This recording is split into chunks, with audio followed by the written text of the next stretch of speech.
Musaka za pamćenje, toliko ukusna i kremasta da je nikada nećete zaboraviti. Idemo odmah na pripremu. Na srednjoj vatri zagrejemo ulje i dodajemo mlevenu junetinu. Varjačom dodatno usitnimo i propržemo 10 minuta dok ne ispari suvišna voda. Sada dodajemo pastu od paradajza, iseckani luk, šargarepu i začine sa ekrana. Promešamo, sjedinimo i posle par minuta sipamo malo crvenog vina i zalijemo goveđim bujonom. Promešamo i čim provri, poklopimo i ostavimo da krčka sat vremena. Za to vreme oljuštimo krompir, iseckamo ga i ide u posoljenu vodu. Čim voda provri, delimično poklopimo i ostavimo 25 minuta. Da čekiramo meso. Gotovo je. Sklonimo sa vatre. Krompir nam se skuvao. Prebacimo ga u veću posudu i vreme je da ga lepo izgnjačimo. Posolimo, pobiberimo, sipamo otopljeni puter i toplo mleko. Nežno promešamo dok ne dobijemo kremasti pire. Za kraj ide jedno žumance koje umešamo i sjedinimo sa pireom. Pripremimo pleh i prvo ide sloj pirea, rasporedimo ga i izjednačimo po dnu pleha. Sada ide sloj naše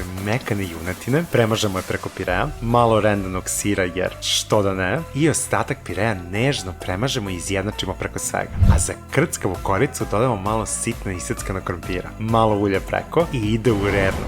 Musaka je pečena. Čim se malo prohladi, pospemo peršunom i vreme je da isečemo i posužimo uz čašu osvežavajuće Coca-Cola. Prava večera za pamćenje.